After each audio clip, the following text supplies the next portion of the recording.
اور پاک پیغمبر صلی اللہ علیہ وسلم نے عقیدہ ختم نبوت کے لیے ارشاد فرمایا انا خاتم النبیین لا نبی بعدی، میں آخری نبی ہوں، میرے بعد نیا نبی پیدا نہیں ہوگا۔ کچھ لوگ کہتے ہیں حضور پاک کے بعد تو حضرت عیسیٰ نے آنا ہے، تم کیسے کہتے ہو حضور کے بعد نیا نبی نہیں ہے؟ میں سمجھانے لگا ہوں لا نبی بعدی کا مطلب ہے حضور پاک کے بعد نیا نبی پیدا نہیں ہوگا۔ ہم اس کو مولود سے معاملے کو لے کر پیدائش کی نفی کرتے ہیں کہ حضور کے بعد نیا نبی نہیں آئے گا۔ وجہ معاملہ کیا ہے کہ جب سارے درجے رتبے مرتبے حضور پہ ختم ہیں، اب نہ نیا درجہ ہے نہ نیا نبی ہے۔ جتنے درجات، معجزات، مرتبات، رتبات حضور پاک کے لیے رب نے بنائے تھے وہ حضور پہ تمام کر دیے گئے ہیں۔ کوئی نیا درجہ ہو تب نیا نبی آئے، نیا مقام ہو تب نیا نبی آئے، نیا رتبہ ہو تب نیا نبی آئے۔ حضرت عیسیٰ نئے نبی نہیں ہے، پرانے نبی ہیں۔ حضرت عیسیٰ عہد کے نہیں ہے، پہلے کے ہیں۔ فرسولاً الی بنی اسرائیل ہیں، وہ وہاں کا نبی تھے، جب یہاں تشریف لائیں گے حضور کے امتی بن کے آئیں گے۔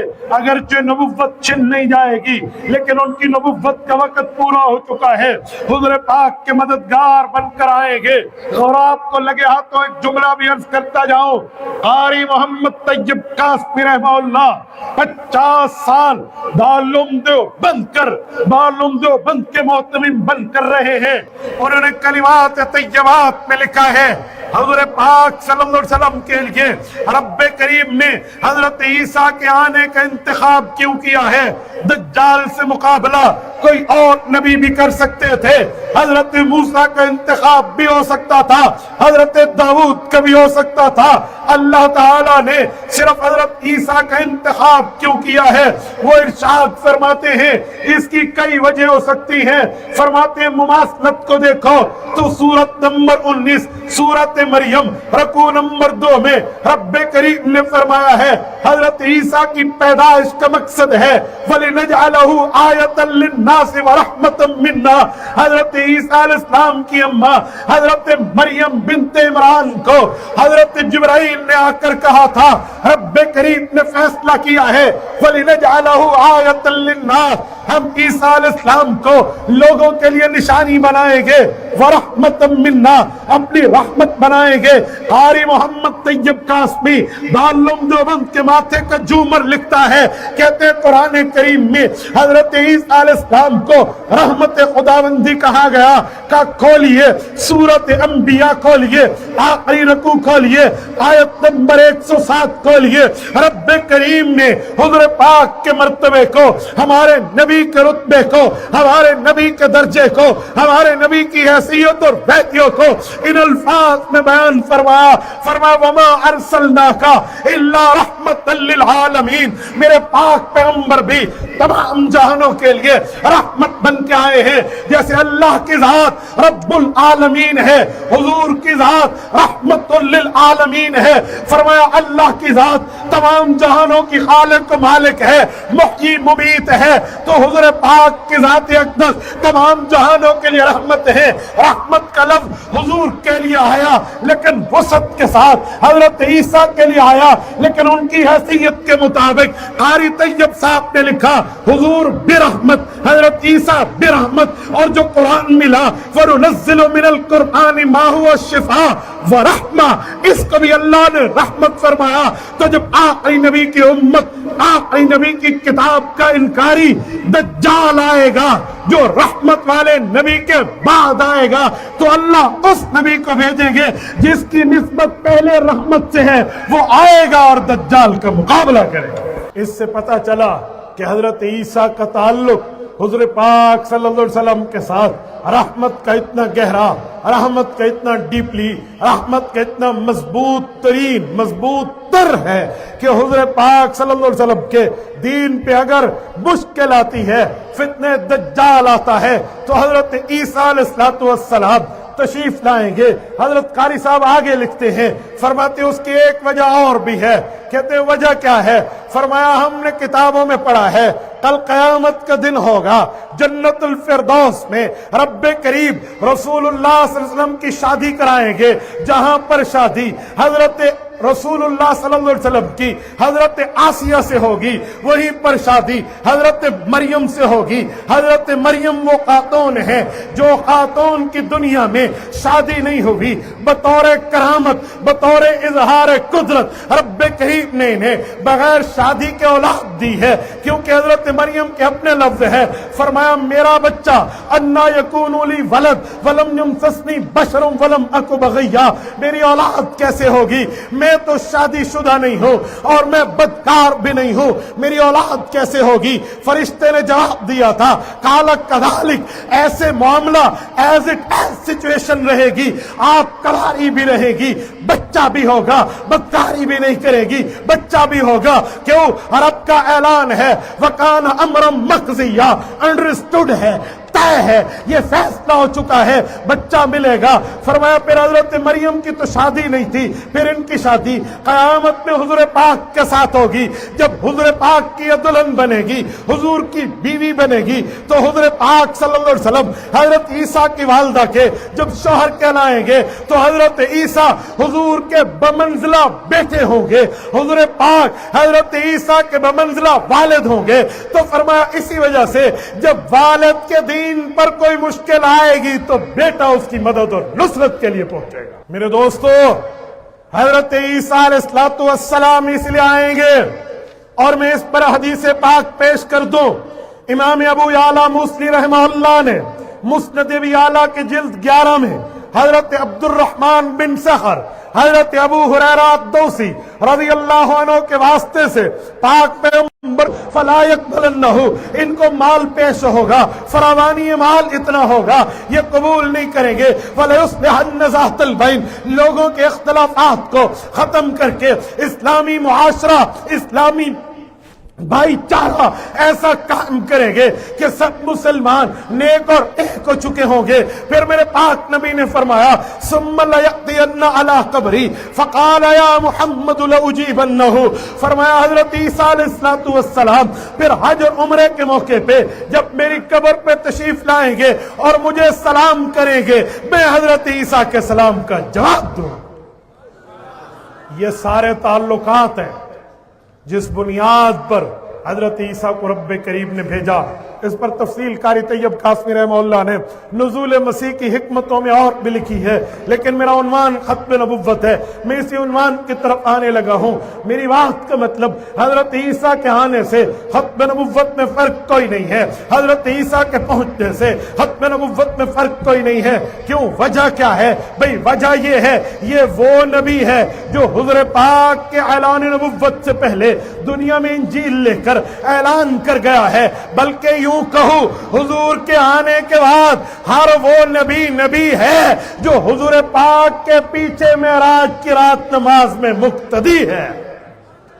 حضرت عیسیٰ تو وہاں ان مقتدیوں میں موجود ہے، حضرت عیسیٰ کی وہاں پریزنٹیشن ہے، حضرت عیسیٰ وہاں موجود ہیں۔ مرزا قادیانی کے ماننے والوں، سجاہ کے ماننے والوں، طلحہ اسدی کے ماننے والوں اور مسلمہ کذاب کے ماننے والوں، میں مسلمہ کذاب سے لے کر مسلمہ پنجاب مرزا قادیانی کے تمام فالوورز کو ببانگ دہل چیلنج کر کے کہتا ہوں، اور تم نے ماؤں کا دودھ پیا ہے، بوتل کا نہیں پیا، تم میں ذرہ برابر بھی غیرت کی رمق ہے تو دکھاؤ تمہارے جھوٹے نبی معراج کی رات اقتدا میں کہاں تھے۔ عذر تو ان کا باپ، دادا، پردادا، لکڑ دادا، سکڑ دادا، دکڑ دادے میں سے کوئی ایک بھی نہیں ہے۔ کس بنیاد پہ کہا جاتا ہے کہ یہ نبی ہیں؟ اگر یہ نبی ہوتے تو وہاں حاضری تو دکھاتے، یہ نبی ہوتے تو وہاں پہنچ تو دکھاتے، یہ نبی ہوتے تو وہاں اقتدا بھی دکھاتے، یہ نبی ہوتے تو وہاں ان کا معاملہ بھی دکھاتے، پر کچھ بھی نہیں ہے۔ جھوٹ ہے، فریب ہے، دھوکہ ہے، دجل ہے، بے ایمانی ہے، اور یہ شریعت میں تحکم ہے جس کا انشاءاللہ تعالی کل بھی مسلمانوں نے مقابلہ کیا تھا، آج بھی مقابلہ کریں۔ اور سنو میرے دوستو، میں ایک بات کہنے لگا ہوں، بات آئی ہے تو میں کہہ جاؤں گا۔ میں نے گفتگو شروع کی اور گفتگو میں آپ نے مجھے کھانسی محسوس کی ہے یا نہیں کی؟ کہ کچھ دنوں پہلے میرے اوپر اس بات پہ دوستوں نے سوال اٹھایا، مجھے کوئی زکام نہیں ہے۔ مولانا اکرام الحق صاحب، میری یہ تیسری گفتگو ہے آج، مجھے کھانسی آئی پہلے بیانوں میں؟ یہ کھانسی شروع بھی ہوئی اور میں نے کلام پڑھا ہے اپنے دل ہی دل میں اور کھانسی ختم بھی ہوئی ہے، اس کے بعد ایک مجھے کھانسی نہیں آئی۔ وجہ لوگ مذاق سمجھتے ہیں، میں جانتا ہوں کفر کی سازشیں، لوگ غلط سمجھتے ہیں۔ میں آج بھی اپنے موقف پہ قائم ہوں، جس طرح جس شخصیات پر، جس کفر پر چوٹ پڑ رہی ہوتی ہے، اگر وہ میدان مناظرہ میں نہیں آتے تو پیچھے بیٹھ کے سحر کے کام میں آتے، لیکن تمہاری گردن پہ پاؤں رکھ کے الحمدللہ ہم علماء کو جینا آ گیا ہے۔ ہم تمہاری گردن پہ پاؤں رکھ کے جیتے تھے، آج بھی پاؤں رکھ کے جیئیں گے۔ لوگ کہتے ہیں جادو کس انداز میں ہے؟ بھئی جادو ہو سکتا ہے، کلام حق ہے، اس کے ذریعے اس جادو پر قبضہ کیا جا سکتا ہے، ایسے نہیں ہے۔ قل اعوذ برب الناس اور قل اعوذ برب الفلق، یہ اس کا توڑ اترا ہے۔ یہ اس طرح جب میری گفتگو لائیو چل رہی ہوتی ہے یوں معاملہ ہوتا ہے سامنے۔ لوگ کہتے ہیں آپ کس بنیاد پہ کہہ رہے ہیں؟ میں نے کہا جس جگہ آگ جلتی ہے نا اس جگہ کو پتا ہوتا ہے وہ گرم کتنی ہے۔ جہاں آگ لگی ہوتی ہے انہیں پتا ہے۔ میرے دلائل کے انبار میں جن لوگوں پر بوجھ پڑ رہا ہے، جن کی طبیعتیں بوجھل ہیں، انہوں نے اپنا کام کرنا ہے، لیکن یاد رکھو وَلَا يُفْلِحُ السَّاحِرُ حَيْثُ أَتَىٰ، قرآن کا اعلان ہے جادوگر جس کوکھ سے بھی نکل کے آئے ناکام اور نامراد رہے۔ جس نے بدماشی کرتی ہے کر لیں، لیکن انشاءاللہ تعالی مقابلہ کریں گے۔ اور اس کے ساتھ میں ایک جملہ مزید بھی کہتا ہوں، سنو، آپ جتنے لوگ بیٹھے ہیں رات کے اس لمحے میں آخری وقت ہے جلسے کا، ایک میرے ساتھ وعدہ کیجئے، میرے ساتھ یہ عہد کیجئے، پرومس کیجئے، پیمان کیجئے، اور یہ اللہ کی دربار میں خود کو حاضر سمجھ کے کہیے، ہم نے یہ ختم نبوت کا پھریلا صرف جلسے تک نہیں، صرف اجلاس تک نہیں، صرف ایک ماحول تک نہیں، صرف ایک پروگرام تک نہیں اٹھایا، پوری زندگی ختم نبوت کا پرچم بلند رکھیں گے۔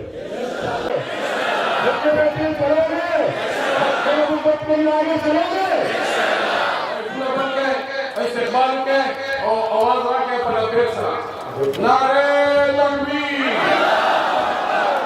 تکبیر، اللہم لبیک، لبیک اللہم لبیک۔ انشاءاللہ وعدہ کرتے ہیں کہ ختم نبوت کا کام کرتے رہیں گے، انشاءاللہ کرتے رہیں گے، ڈٹ کے کرتے رہیں گے انشاءاللہ۔ ٹھہرے رہیے، میں دو باتیں کر کے بات ختم کرنے لگا ہوں۔ اپنی اولاد کو یہ سبق پڑھاؤ گے، اب رکھو گے، اس میسج کو ہر جگہ پھیلاؤ گے، جزاکم اللہ۔ اگر آپ کا یہی وعدہ ہے تو میں یہ کہہ کر بات ختم کر رہا ہوں، جاؤ جا کے مہر طابہ سے کہہ دو تم اپنی کرنوں کو گن کے رکھو، میں اس جہاں کے ذرے ذرے کو خود چمکنا سکھا رہا ہوں۔ جزاکم اللہ تعالی، وآخر دعوانا ان الحمد للہ رب العالمین۔